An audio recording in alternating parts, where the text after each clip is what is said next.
the station working for you. This is WRTV News at 11, streaming now. A Senate impeachment trial of President Trump will not happen until next week at the earliest. Thanks for joining us tonight at 11 o'clock. I'm Mark Mullins. And I'm Amanda Starantino. Today's House vote to impeach comes 1 week after the attack on the U.S. Capitol. ABC's Elizabeth Schulze has the latest from Washington. A historic day in the House chamber just 1 week after it was mobbed by pro-Trump rioters. Lawmakers voting to impeach President Donald Trump for the second time, a first in American history. He must go. He is a clear and present danger to the nation that we all love. In a 232-197 vote, the House reaching the simple majority needed to charge the president with incitement of insurrection. Just over a year ago, no Republicans voted to impeach Donald Trump, but tonight 10 did. With a heavy heart and clear resolve, I will vote yes on these articles of impeachment. Republican leader Kevin McCarthy not supporting impeachment, yet saying this about the president. The president bears responsibility for Wednesday's attack on Congress by mob rioters. Trump is still not taking any responsibility for the attack. The president not even mentioning impeachment in a video released after the vote, but condemning the violence. No true supporter of mine could ever endorse political violence. With 1 week to go until President-elect Joe Biden's inauguration, ABC News has learned authorities are monitoring up to 10 events organized by demonstrators coming back to Washington that some are calling a week of siege. One event planned to, quote, capture and detain Democratic politicians and set up a new government. In a Capitol building now surrounded by the National Guard, with thousands more on the way in coming days, members of Congress recounting the traumatic assault 1 week ago. They searched the halls of this building for the vice president, who they came to hang for treason. They overran the office of the speaker, who they came to assassinate. They sought above all else to seize control of our government in the name of Donald Trump. So what comes next on impeachment? The House must now send the article of impeachment to the Senate to trigger the start of a trial. But Senate Majority Leader Mitch McConnell is now signaling that trial shouldn't start until after President Trump leaves office. Elizabeth Schulze, ABC News, the Capitol. We are working to learn more about safety precautions in response to a memo from the FBI warning of potential armed protests at all 50 state capitals. Today, the state police superintendent addressed concerns. It will be all hands on deck, I can assure you. We have a very strong relationship with the Indiana National Guard, with the Department of Homeland Security, both at the state level and the federal level, federal agencies. Many meetings have occurred with the IMPD, with our intelligence folks, and I think we're well positioned. But it's certainly my hope that what we do have positioned doesn't have to be visible. We also reached out to William Foley with IUPUI for perspective. He has worked with the Department of Homeland Security and the Department of Defense. He says intelligence is key. 8 signs of a terrorist event, but the really thing what you're looking for is you're looking for threat, intent, and capability. You win these battles with intelligence, and intelligence basically comes from three levels: federal, regional, and local. State Police, IMPD, and the National Guard declined our interview requests. They released statements which you can read right now on the WRTV app. 38th Street on the east side of Indianapolis can be a quick route to get from A to B, but in some places, the B stands for bumpy ride. WRTV's Cameron Riddle is working for you, getting answers about the city's plan to change that to a smoother one. Very bumpy. Like, I hate it. It's bad. Drivers on the east side of Indianapolis say this stretch of 38th Street is a nightmare that'll leave your car needing repairs. Starting at East 38th Street, Sherman Drive, going to about Emerson Avenue, eastbound, we have the most rugged stretch of pavement. Ashley Gervitz knows firsthand just how rough the road is, and so does her new car and her mechanic. After having her car for less than a year, she's already had to send her car to the shop after driving down 38th Street every day. This has been something that not only have I experienced, others within this community, employers, employees, all know, even with the video off, they know the sound of what it's like driving on it, and it's just ridiculous. While Ashley is no fan of 38th Street's current condition, there is some good news. DPW says East 38th Street is one of the city's top priorities. In the last 3 years, the city has spent $3 million repaving 38th Street between Keystone Avenue and Sherman Drive, and from Emerson Avenue to Arlington Avenue.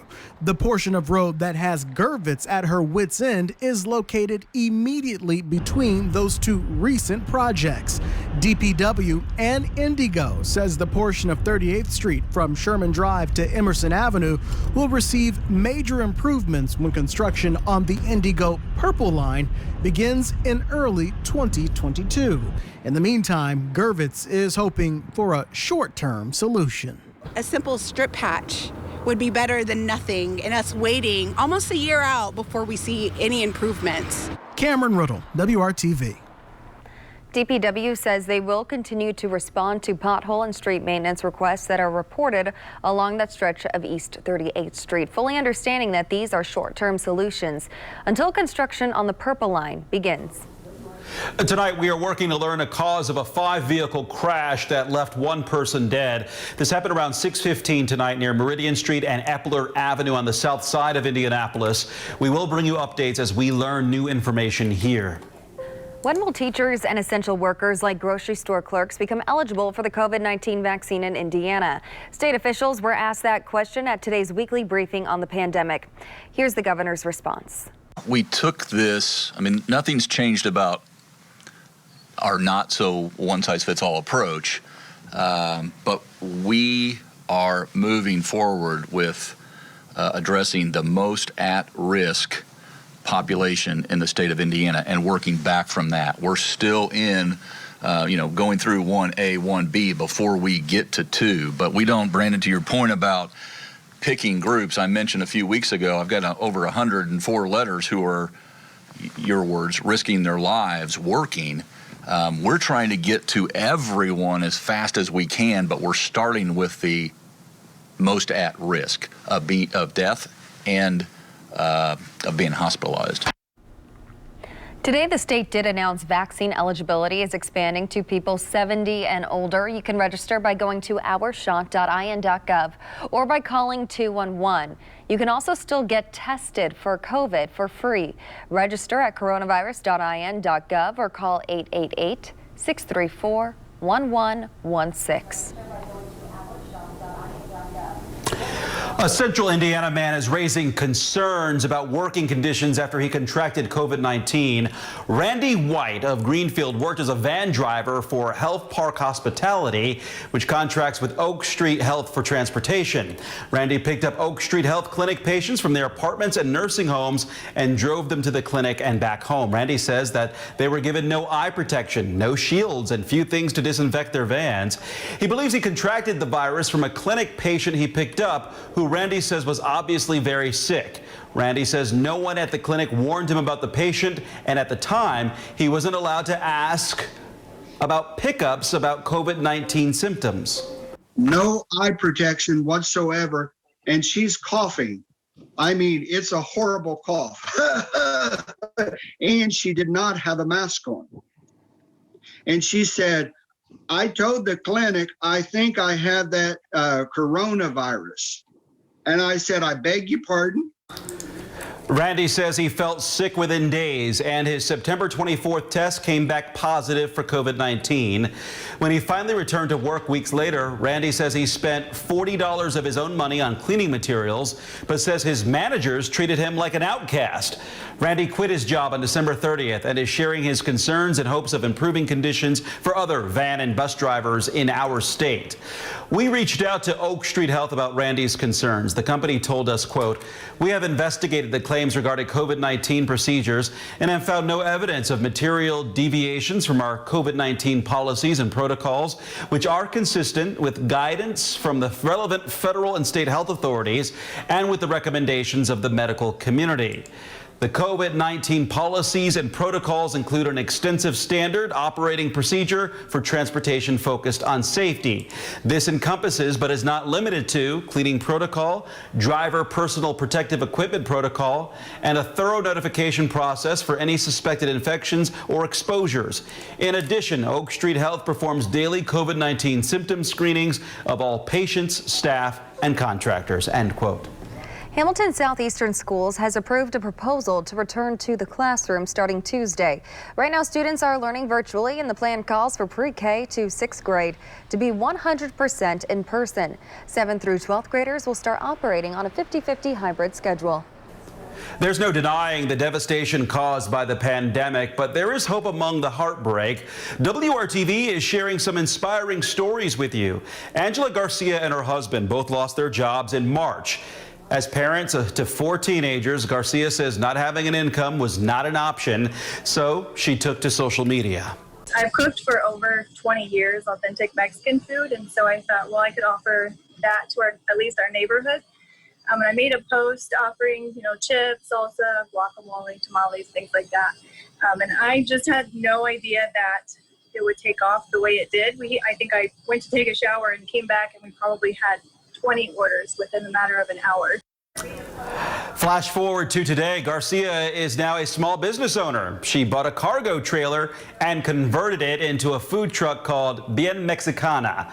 With the colder weather slowing down that business, she's renting the kitchen at the American Legion in Noblesville, offering curbside and carry-out meals. It has been a wild journey, to say the least.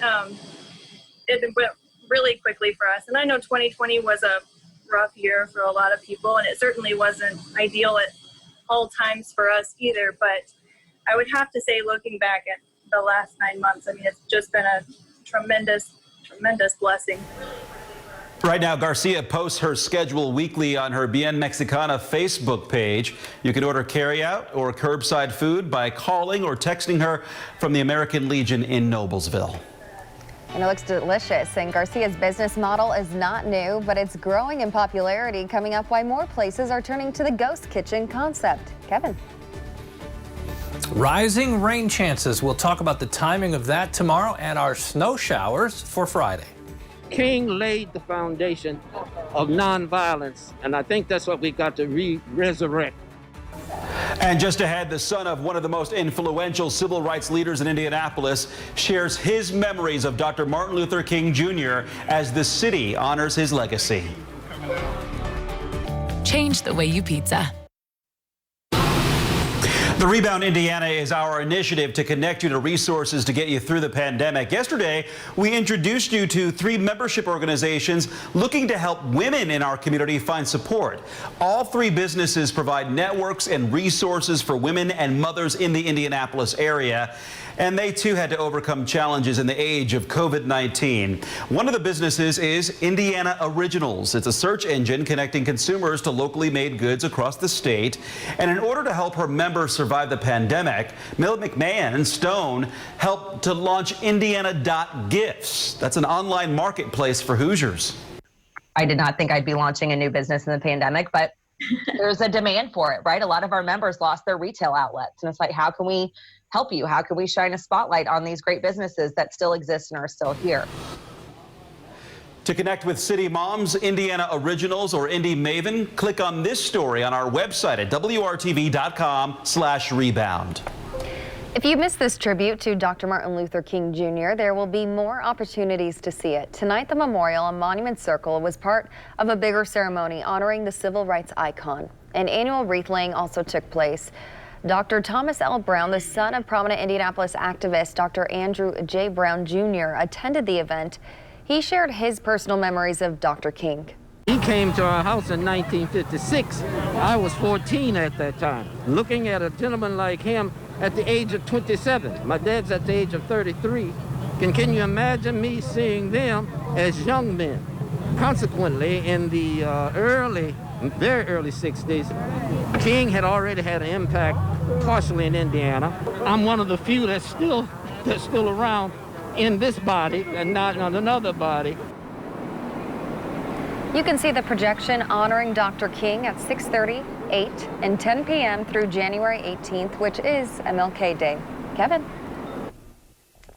Temperatures today almost to 50 degrees. I don't think we'll be that close tomorrow, but we've got one more mild day on the way. If you step outside, take the dog out before heading off to bed, temperatures are still mild at this hour, and we're still dry. The next weather system will come from the northwest, and you can see rain and some snow in the Dakotas back into Wyoming. All that sliding to the south and east, and our rain chances increase tomorrow afternoon into the evening hours. It's all about snow showers Friday, and a colder weekend settles in with highs in the lower to middle 30s. Tomorrow, the best rain chance will come after sunset. Tomorrow evening through about 10 o'clock tomorrow night should be light rain. May mix at times with some snow, but the snow would be melting on contact because we've still got a south wind, 10 to 20 miles per hour, that will boost those temperatures into the 40s, 44 the high temperature. Nothing that warm again within the 7-day planner. Picking up the timeline during the afternoon hours tomorrow, 7 o'clock, knocking on the door, some showers. There's a little snow mixing in the western portion of the state at 11 o'clock at night. As we go overnight, a few flurries, and then the snow showers become more numerous and a little more intense during the day Friday. That may be enough to bring some light accumulating snow. And whenever you get these snow showers, it's like a rain shower. You go a few blocks and there's not much happening. You go a mile down the road and it's really coming down. Varying intensity with these snow showers, which will lower the visibility and may lead to a quick cover in spots. Temperatures noticeably colder. They'll be in the 30s and falling through the evening hours. And here's the swirl of those snow showers, which will hang out for the weekend. The chance for additional snow showers less Saturday, then they go back up on Sunday. Notice Sunday's high, 33. Monday, we're still at 33, but we'll bounce back. Temperatures by Tuesday and Wednesday right around 40 degrees. That's the 7-day forecast. Thank you, Kevin. You could soon see more places like Cluster Truck, restaurants without a brick and mortar home that only offer delivery or takeout. Scripps reporter Chloe Nordquist talked to the CEO of the company about the growing popularity of his business concept. Your favorite restaurant could one day be a place you've never actually been to. It's the concept of a ghost kitchen or virtual kitchen. It does not have a storefront. These are food preparation areas that function like a traditional restaurant kitchen in many ways, but they were not set up to have the public participate on site. The pandemic has made them more popular as more people are ordering online. It is primarily driven by the continued demand by American consumers for convenient delivery food and beverage options. Hudson Reilly with the National Restaurant Association says prior to the pandemic, 1 out of every 20 orders in the industry were done digitally. Under the pandemic environment now, that has dropped down to about 1 out of every 5. It's something restaurant industry leaders are paying more attention to and finding solutions for. For example, DoorDash recently announced Reopen for Delivery, a way to help restaurants reopen through delivery-only models in commercial kitchens. The idea is not new. Cluster Truck has been in the business of delivery-only food for over 5 years. 100% of our business is delivery. The fastest growing segment of food is prepared food delivery. Chris Baggett is the CEO. We make over 90 items, right? So we have Asian food and we have cheeseburgers and we have great vegetarian food. Cluster Truck has expanded into 7 locations. In fact, their delivery is free as long as you're in their delivery zone. Chris sees this model as more disruptive for catering and cooking and less for dine-in restaurants. I think what's being disrupted is cooking. Honestly, it's how am I consuming food at home? And, it's one of the reasons why, we focus on quality so much because we want people to not have to trade quality for convenience. The National Restaurant Association says as of September, nearly 1 in 6 restaurants, about 100,000, closed permanently or long-term. But the concept of the virtual kitchens might give some of those businesses a second chance at surviving the pandemic. From the consumer's perspective, there really is nothing more convenient than having the restaurant come to them. I'm Chloe Nordquist reporting. .com. The Pacers and Victor Oladipo have not said anything publicly, but it appears his era with the blue and gold is over. As we told you on the news at 5, ESPN is reporting the Pacers have traded Oladipo to the Houston Rockets as part of a 4-team deal. The Pacers acquired guard Caris LeVert from the Brooklyn Nets. A couple of months ago, reports of Oladipo wanting out of Indiana surfaced. He is set to be a free agent. Of all the people who make New Year's resolutions, more than half of them will drop them by January 17th, and that's this Sunday. Experts tell Scripps reporter Stephanie Stone that does not mean you have to give up on your goals forever. When it comes to New Year's resolutions, Sarah Pacenti has seen and heard it all. I don't really throw much out other than, I don't really believe in cutting out an entire food group unless you're allergic to it. And that's what a lot of people are doing when they jump on these trendy diets. She's been a chef and food stylist for more than a decade. It's her job to make the food you see on TV look pretty. So as you might imagine, people ask her about food and diets and fads and trends all the time. I think a great New Year's resolution, and one that I was able to stick to one year, was to cut out all fast food. And I think that that's a great resolution. And I think that that's something that people could probably sustain, or maybe cutting out high-fat coffee daily. And those are more like habit changing. People make all kinds of resolutions, big and small. Dr. Scott Wiener is a mental health expert in the Pacific Northwest. The new year seems to be this phenomenon, this period of change where why not? I'm motivated, I'm excited, I can make a difference in my life. And like all good plans, if you don't have the proper roadmap to get there, things don't often work out. He says in order for you to stick to your resolutions, you have to truly understand yourself and be prepared for the obstacles that will challenge you or cause you to break your own goals. What makes you think the way you think? What makes you feel the way you feel? You can utilize that information as the guide, as the thing that helps you know that you're doing the right thing for yourself. Modern science led the mental health world to something called the Genome-Mind Mental Health Map. What that looks at are numerous genetic variations, or you could call them predispositions, that tell you more about your biological makeup. So why are you an overthinker? Why are you a worrier? Why do you procrastinate? And people kind of wonder these things to themselves. Well, here's actually science that backs up the symptom. He says it's kind of like your car when you take it to the mechanic. The mechanic says, I'm going to take a look under the hood. And that's always been the problem in mental health. People don't have the opportunity to take a look under the hood. He says a new year should give you motivation to figure out what works for you so you can set yourself up for success, be it quitting smoking, losing weight, or making better financial decisions. And Dr. Wiener says, keep in mind that no goal is too big or impossible as long as you have a plan to get there. I'm Stephanie Stone reporting. Only at Ashley Home Store. Breezy, dry, and mild most of the day. The rain shower chances increase once we get past sunset through tomorrow evening. Then it's about snow showers on Friday as colder air returns. Nothing lasts forever. We were close to 50 today, Mark. Even this show must end, and it does right now. Thanks for joining us for WRTV News at 11. GMI head your way at 4:30 tomorrow. Have a good night.